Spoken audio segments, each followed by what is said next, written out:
नमस्कार प्यारे मित्रों, मैं अनुराग छिंपा स्वागत करता हूं आपका आपके अपने YouTube चैनल श्री राम अध्ययन मंत्रा के हिंदी साहित्य के अनोखे इतिहास में।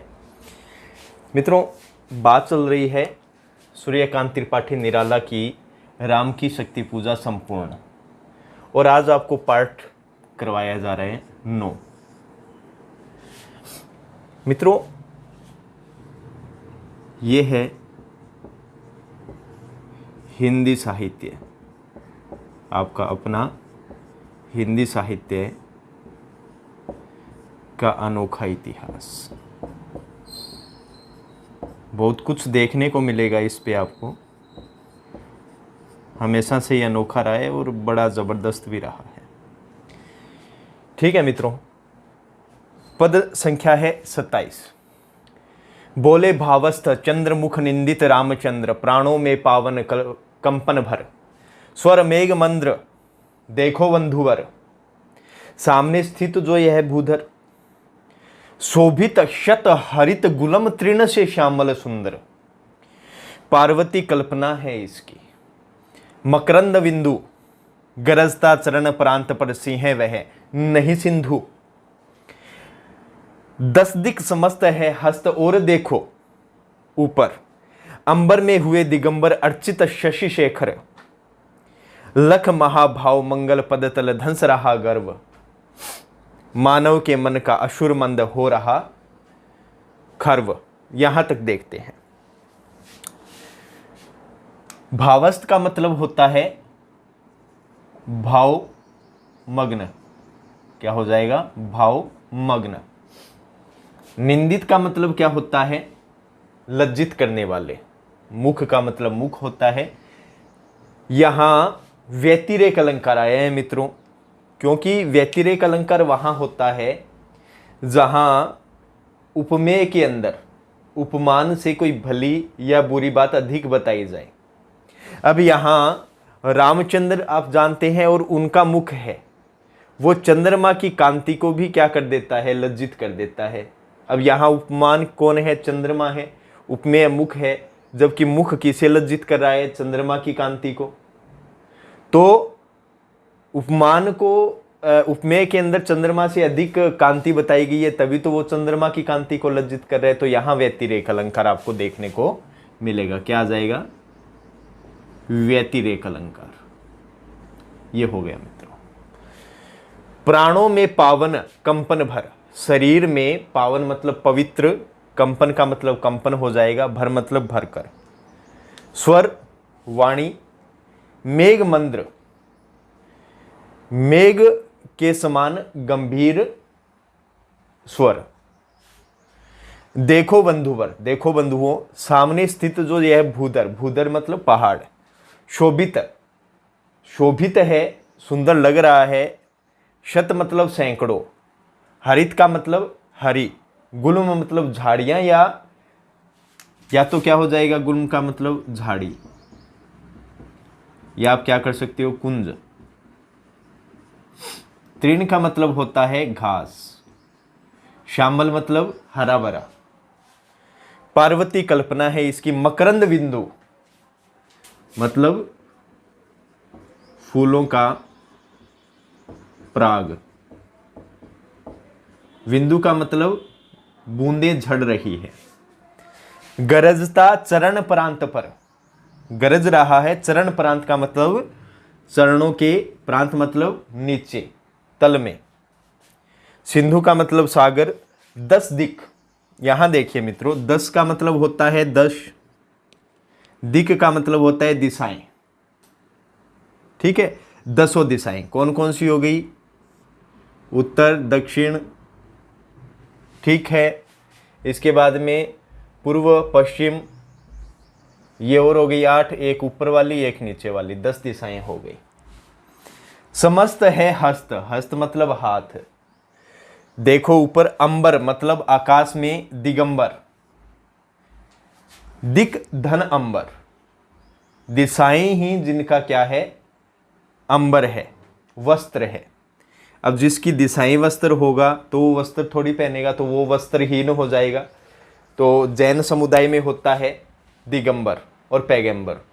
तो दिगंबर यहाँ क्या है, दिक धन अंबर, दिशाएं जिनका क्या है, वस्त्र है, तो यहाँ हो जाएगा वस्त्रहीन। शशि शेखर, जिनके शेखर मतलब सिर पर क्या विराजमान है, शशि मतलब चंद्रमा, वो कौन हुए, शिव। चंद्रचूड़ भी जिसे कहते हैं। लख मतलब देख कर। मंगल का मतलब मंगल में, महाभाव मतलब महान भाव, विशाल भावों को। पदतल चरणों के नीचे। धंस रहा है, चूर चूर हो रहा है। गर्व का मतलब हो जाएगा दर्प। मानव के मन का असुरमंद, असुरमंद का मतलब क्या हो जाएगी, आसुरी भावनाएं। खर्व का मतलब होता है नष्ट। यहां तक देख लेते हैं।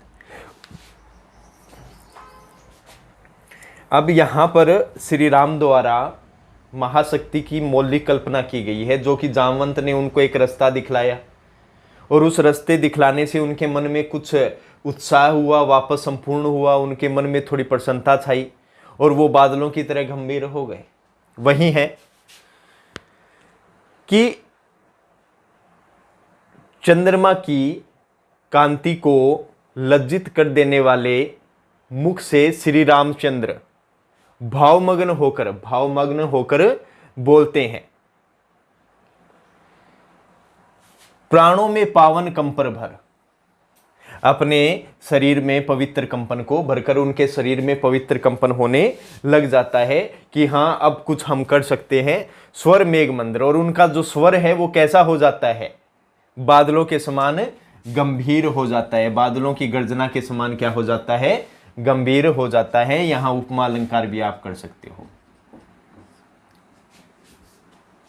देखो बंधुवर, कि हे बंधुओं देखो, सामने स्थित जो यह भूधर, शोभित शत हरित गुलम तृण से श्यामल सुंदर, कि आपको जो सामने सैकड़ों हरी कुंज और झाड़ियों से ढका हुआ, तृण मतलब घास से ढका हुआ सुंदर हरा भरा जो पहाड़ शोभित हो रहा है, दिखाई सामने स्थित जो दिखाई दे रहा है, वह पहाड़ नहीं है, वो भूधर नहीं है, बल्कि वो क्या है, पार्वती मतलब महाशक्ति की क्या है, कल्पना है। वो ऐसा समझ लीजिए शिवप्रिया पार्वती ही है। उन्होंने क्या किया, पहाड़ को ही पार्वती मान लिया जो सामने स्थित था, जो खूब हरा भरा हरी कुंज और घासों से ढका हुआ था। आगे नेक्स्ट देखिए, इसकी मकरंद बिंदु, जिससे क्या झड़ता रहता है, परागकण झड़ता रहता है, फूलों का पराग झड़ता रहता है। गरजता चरण प्रांत पर सिंह वह नहीं सिंधु, और इस भूधर के नीचे जो सागर क्या कर रहा है, गरज रहा है, प्रतिहत निरंतर उसमें लहरें उठ रही है। वो सागर नहीं है, वो क्या है, वो पार्वती चरण की सेवा करने वाला कौन है, सिंह है। या मैं दोबारा बता देता हूं कि भूधर के चरणों के नीचे जो सागर क्या कर रहा है, गरज रहा है, वो सागर नहीं है, वो सिंधु नहीं, वो सागर नहीं है, वो क्या है, वो पार्वती चरणों का सेवा करने वाला कौन है, सिंह है। तो यहां पे सागर को क्या मान लिया है, शेर मान लिया है, सिंह मान लिया है। 10 दिक् समस्त है हस्त, 10 दिशाएं ही उनके क्या है, महाशक्ति के हाथ है, 10 हाथ है। और ऊपर देखो, और ऊपर की तरफ देखो, ऊपर आकाश की तरफ देखो, जो ऊपर अगर आकाश में देखोगे तो आपको शशि शेखर, जिनके सिर पे चंद्रमा विराजमान है, ऐसे शिव वस्त्रहीन क्या है, पूजित है। आकाश को ही क्या मान लिया, क्योंकि शिव वस्त्रहीन है, तो वो ही क्या है, वो अर्चित का मतलब होता है पूजित, पूजा करने योग्य है। लख महाभाव, उन शिव को, लख मतलब देख कर, उन शिव के मंगल में, उस शिव के मंगल में विशाल भावों को देखकर मनुष्य का जो दर्प है वो उनके चरणों के नीचे क्या हो जाता है, चूर चूर हो जाता है या चूर चूर हो रहा है। मानव के मन का असुर मंद, कि मनुष्य के मन के अंदर, उसके हृदय के अंदर जो आसुरी भावनाएं होती है, वो उन मंगलमय शिव को देखकर, उनके दर्शन करके वो क्या हो जाता है, नष्ट हो जाता है। यहां तक मित्रों आपको भली प्रकार से समझ में आया होगा। अब चलते हैं नेक्स्ट। फिर मधुर दृष्टि से प्रिय कपि की खींचते हुए बोले प्रियतर, स्वर से अंतर खींचते हुए, चाहिए हमें 108 कपि इंदिवर, कम से कम अधिक हो अधिक और सुंदर। जाओ देवी दह उस काल होते सत्वर, तोड़ो लाओ वे कमल लौट कर लड़ो समर। अवगत हो जामवान से पथ दुरत्व स्थान, प्रभु पद रज सिर धर चले हर्ष भर हनुमान। राघव ने विदा किया सबको जानकर समय, सब चले सदै राम की सोचते हुए विजय। यहां तक देखते हैं। मधुर का मतलब मधुर स्वर में, दृष्टि का मतलब दृष्टि से या मधुर दृष्टि से आप कह सकते हो। प्रिय कपि, राम के प्रिय, कपि हनुमान। खींचते हुए, खींचते हुए का मतलब आकृष्ट या आकर्षित करते हुए। प्रियतर, देखो प्रिय से इतर मतलब अधिक प्रिय। स्वर से अंतर, अंतर का मतलब हृदय, क्या हो जाएगा, हृदय। खींचते हुए मतलब खींचते हुए हो जाएगा। 108 कपि, कपि मतलब हनुमान। इंदिवर, इंदिवर का मतलब क्या है, नील कमल।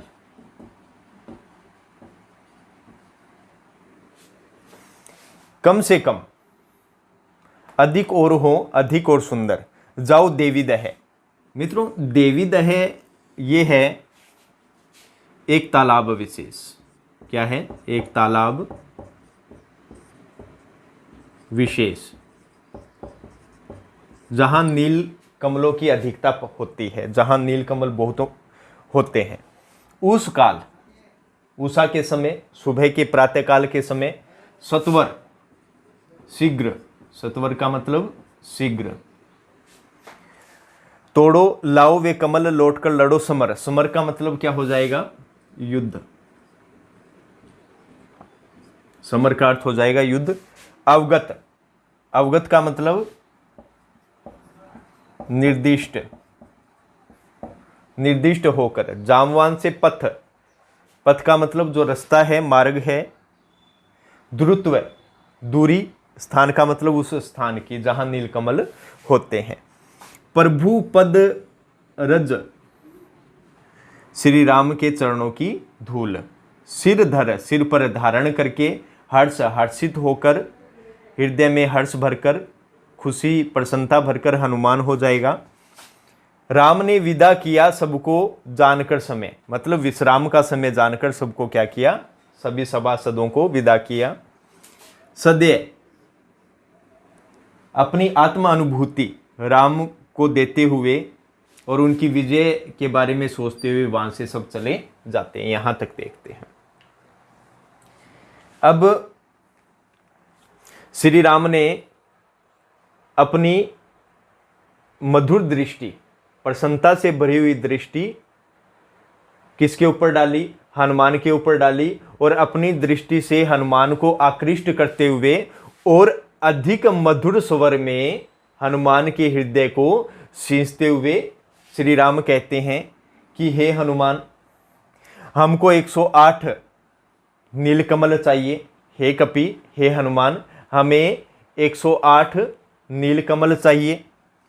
108 तो कम से कम होने ही चाहिए। देखो हनुमान, 108 तो क्या होने चाहिए, कम से कम होने चाहिए। अगर अधिक और हो तो उससे अधिक अच्छी बात और नहीं है। वो बहुत ही अच्छी बात है और बड़ी सुंदर बात है कि और भी अधिक मिल जाए तो बहुत अच्छी बात है, तो वो ले आना तुम। जाओ देवी दह उस काल होते सत्वर, कि हे हनुमान, उस काल, उषा काल होते ही, प्रातः काल होते ही तुम शीघ्रता से देवी दह की तरफ जाओ। वो तालाब, उस तालाब की तरफ जाओ जहां नीलकमल अधिक होते हैं। उनको तोड़ो और वे कमल के क्या कर लो, आप ले आओ और लौटकर निश्चिंत होकर क्या लड़िए, आप युद्ध कीजिए, युद्ध को लड़िए। अवगत हो जामवंत से पथ। फिर हनुमान ने उस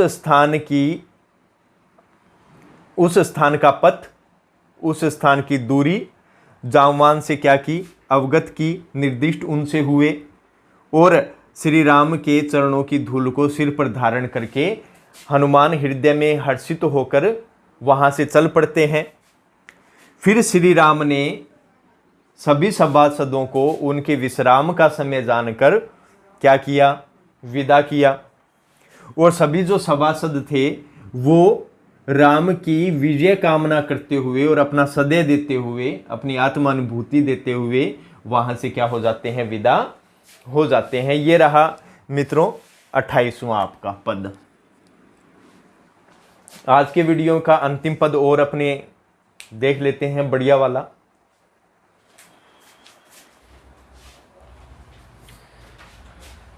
अगला है, अब है 29वां। निशी हुई विगत, नभ के ललाट पर प्रथम किरण, फूटी रघुनंदन के दृग महिमा ज्योति हिरण। है नहीं सरासन आज हस्त तूणीर स्कंद, वह नहीं सोहता निविड़ जटा दृढ़ मुकुटबंध। सुन पड़ता सिंहनाद रण कोलाहल अपार, उमड़ता नहीं मन स्तब्ध सुधी है ध्यान धार। पूजोपरांत जपते दुर्गा दशभुजा नाम, मन करते हुए मनन नामों के गुणग्राम। बीता वह दिवस हुआ मन स्थिर इष्ट के चरण, गहन से गहनतर होने लगा समाराधन। यहां तक देखते हैं मित्रों। निशी मतलब रात्रि, हुई मतलब हो जाती है, विगत बीत जाती है, विगत मतलब बीत जाती है। नभ मतलब आकाश, ललाट मस्तक हो जाएगा प्रथम किरण, सूर्य की प्रथम किरण फूट पड़ती है। रघुनंदन श्री राम दृग नेत्र, महिमा महत्व की ज्योति रूपी हिरण या हरिणी। नहीं सरासन, शर धन आसन,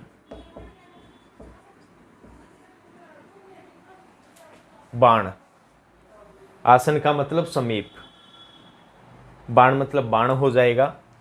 उनके पास आज बाण, उनके हाथ में आज बाण नहीं है, उनके समीप बाण नहीं है। तुणीर तरकस, जिसमें बाण डाली जाती है। स्कंद कंधा, वह नहीं सोहता शोभित होता है। निविड़, निविड़ का मतलब होता है घना। जटा का मतलब आप जानते हैं, दृढ़ मतलब दृढ़ता से। बंद मतलब बांधा हुआ, मुकुट मतलब जटाओं का मुकुट। सुन पड़ता सिंहनाद, सिंह के गर्जन के समान ध्वनि। रण मतलब युद्ध, कोलाहल मतलब कोलाहल हो जाएगा, शोर। अपार का मतलब भयंकर, जिसका पार पाना मुश्किल हो। उमड़ता नहीं मन, उत्तेजित नहीं होता है, उत्साहित नहीं होता है। स्तब्ध, स्तब्ध का मतलब होता है शांत या मौन। सुधी का मतलब होता है बुद्धिमान, यहां बुद्धिमान आ जाएगा मित्रों। ध्यान धार, ये हो जाएगा ध्यान में मग्न। पूजोपरांत, उपासना, मां शक्ति की उपासना के पश्चात। जपते मतलब जपते हैं, दुर्गा मतलब दुर्गा। 10 भुजा नाम, ये माता के लिए है 10 भुजा। मनन मतलब मन में चिंतन। गुणग्राम, गुण तो हो गए यहां, इसका अर्थ हो जाएगा समूह है।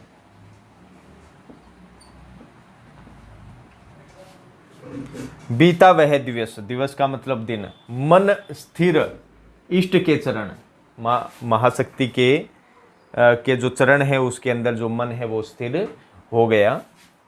गहन से गहनतर, गहरे से और गहरा होने लगा।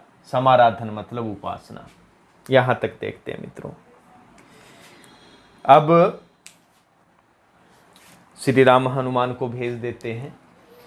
हनुमान नीलकमल लाने गए हुए हैं और ऐसे ही क्या हो जाती है, रात्रि बीत जाती है। रात्रि बीतने के पश्चात आकाश के मस्तक पर, आकाश के अंदर सूर्य की प्रथम किरण क्या हो जाती है, फूट पड़ती है। वो प्रथम किरण सुबह की मानो ऐसी लगती है कि वो श्री राम के नेत्रों की महिमा महत्व की क्या हो, प्रकाश रूपी, प्रकाश रूपी हरिणी, वो प्रकाश रूपी क्या हो, हरिणी हो, जो इधर उधर दौड़ रही हो। क्योंकि जिस प्रकार सूर्य की प्रथम प्रकाश नभ में चारों ओर फैल जाता है, उसी प्रकार श्री राम के नेत्रों में इतना तेज है कि वो ऐसा लगता है कि सूर्य का प्रकाश चहुं दिशाओं में फैला हुआ है।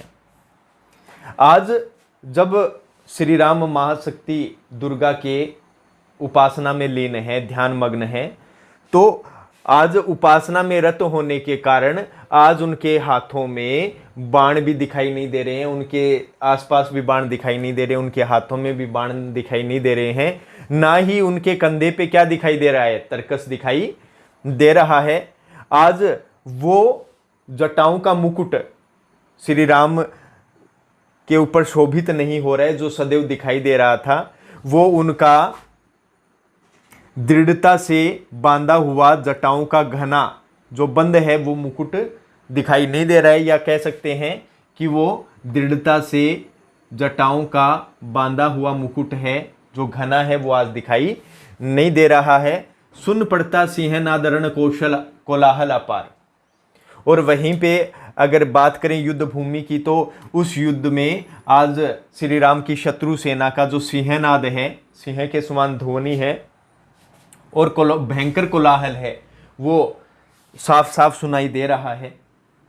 लेकिन श्री राम का जो मन है वो आज, श्री राम का जो मन है वो आज युद्ध करने के लिए बिल्कुल भी उत्साहित नहीं है। उनके मन में युद्ध करने का बिल्कुल भी उत्साह नहीं है।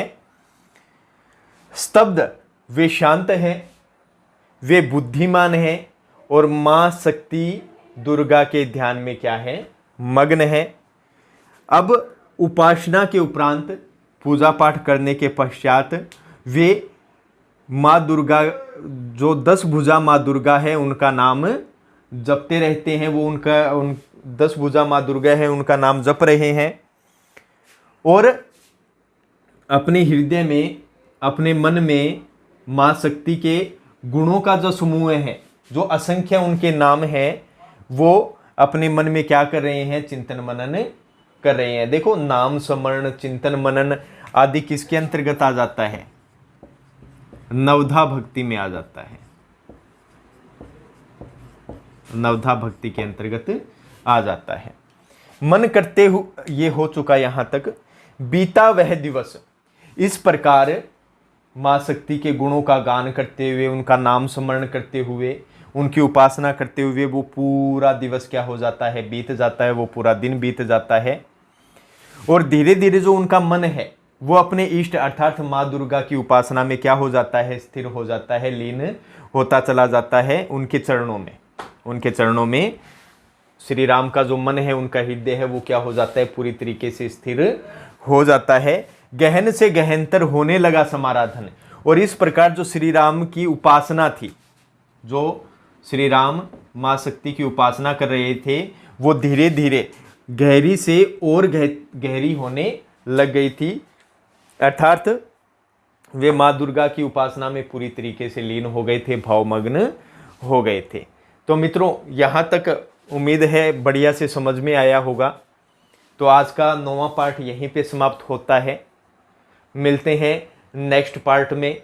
राम की शक्ति पूजा, सूर्यकांत त्रिपाठी निराला, जिनका जन्म बसंत पंचमी को हुआ, जो उनको सरस्वती का आशीर्वाद मिला, जो सदैव किसी को नहीं मिलता है, वो हमारे पास आज नहीं है। लेकिन फिर भी हम कोशिश करते हैं, आगे बढ़ने की उम्मीद कभी नहीं छोड़नी चाहिए।